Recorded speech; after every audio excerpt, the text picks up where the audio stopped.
This is TJ from Fat Boys Garden, giving you an update on my summer slash fall garden. These are some Swiss chard that I planted a couple of weeks ago, and they looks like they've taken root, and we'll be getting some nice leaves out of that soon. I'm still debating on what I'm going to plant here in the rest of the garden. There's my old trusty rosemary that's still there. It's from last year and it's still going. And just kind of debating as to what I'm going to plant in the rest of this garden. This is also going to serve as a final update as well. Over here is my blueberry plants. I'm going to get an auger and I'm going to plant these probably within the next couple of weeks. I'm going to get an auger and go ahead and get those put in the ground in a permanent location so they'll get out of those buckets. And then up here, looks like my peppers are finally starting to peter out. I have had a tremendous harvest of peppers this year. I do mean a tremendous harvest. I'm not sure what's going on with this thing here. I've got pepperoncino peppers on this same plant, as well as an ancho pepper. I don't know how that cross-pollinated, but I've got pepperoncino as well as an ancho pepper growing on the same plant. Now that's amazing. Not sure how that happened. But those are my pepperoncino. There's my, what is this thing? These are Tabasco peppers. They're turning red little by little. And then over here we've got some cayennes. Let's see if we can find one. There's one right there. And they're turning red little by little. And let's see here. Right here is a wax pepper plant. It's about done. There's one back there. That one's about done. There's my jalapenos. I ran out of people to give the jalapenos to, so I quit picking them. And as you know, with jalapenos, the more you pick them, the more they grow. And here's some more of my ancho peppers that are still growing. I got to figure out what I'm going to do with all these darn ancho peppers, but I got a heap of those. And then back here are my sweet peppers. And let's see if we can find a sweet pepper. Oh, there's one there. There's two there. Over here we've got one. So we got some bell peppers in there that's growing. Too bad I'm getting ready to pull those up as well. And I have been just absolutely pleased with my okra this year. This okra has just produced and produced and produced. So I cannot say anything wrong with my okra this year.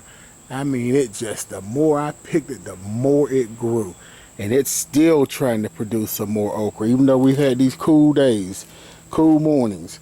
And over here is the last of my jalapeno plants. Once again, these I grew from seed, and they have just been fantastic. Here's one that's actually going bad on the vine because I quit picking these. I quit picking them because I said earlier I ran out of people to give them to.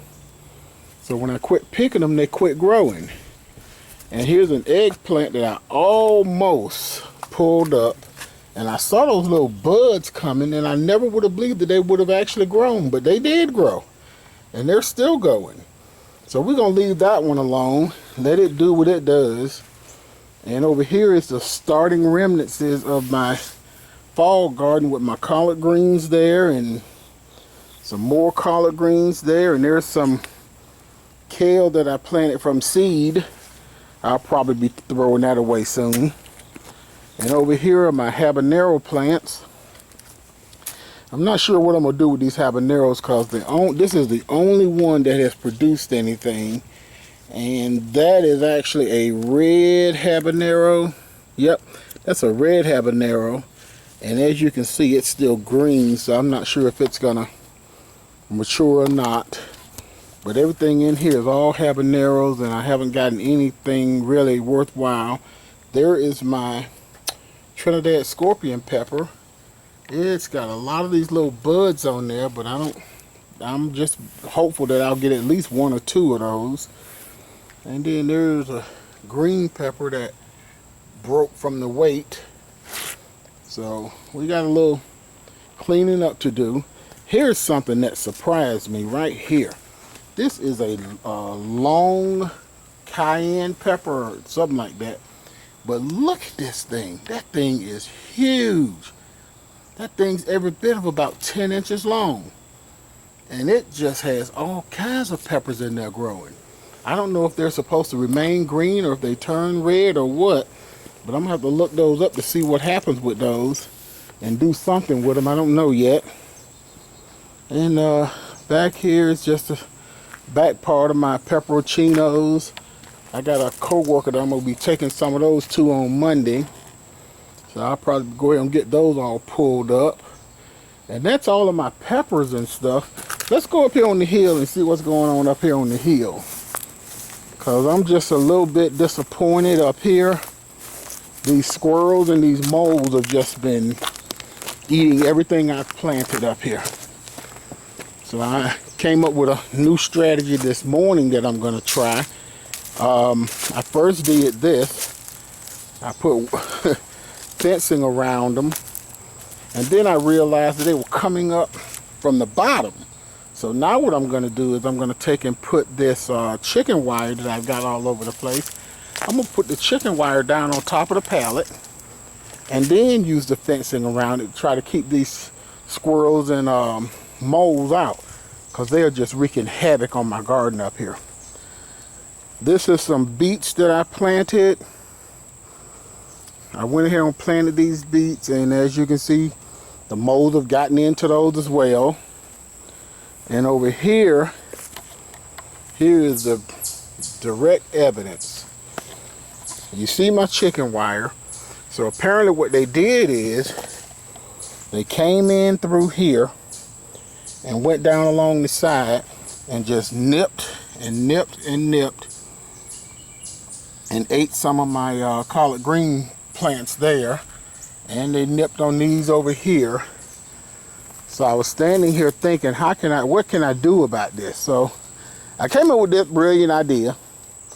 I'm going to put the chicken wire on the bottom of the pallet and keep my fencing up. And hopefully these are $5 per tray. So that's $15 worth of plants there that the squirrels are trying to get to. And over here, here is the problem right here. There is the culprit. And he just digs him a hole. And every time I cover one of them up, they come back with another hole. So I'm about sick of these moles now. We're going to see if we can't keep him in that one, at least for a little while. And over here I planted some beans last week. What were these? These were Wando peas. I planted these last Saturday, and as you can see, they have sprouted. So I can't wait for those bad boys to start growing. There's my sugar snap peas. They're starting to climb. And according to Mother Earth News, I should be able to get at least one harvest of sugar snap peas. So I'm being hopeful on that. And over here, this is the kale that I planted that they keep getting in and eating on and just making me ever so angry. So we're going to see how all of that works out. And these are some more kale. Yeah, this is all kale over here that I planted, and cabbage. So I'm still kind of waiting on it to sprout. This cabbage sprouts very, very slowly. There's one right there that sprouted, and I planted all of these at the same time. So I don't know if the squirrels have gotten to them or what, but some of the cabbages actually sprouted. And then here's Danita's beets. They are coming up ever so slowly. Ever so slowly. So I'm going to leave them there for a while longer and see how they work out. Here's that 45-day cabbage that I bought that the squirrels just came in and ate up. So that's another $5 going to the bad. So I'll be replanting that, because I'm just sick of but I got a trick for those squirrels this time. I'm gonna see if the chicken wire on the bottom of the pallet will keep them out. Well, this is TJ from Fat Boy's Garden with final update of my summer garden slash the start of my fall garden.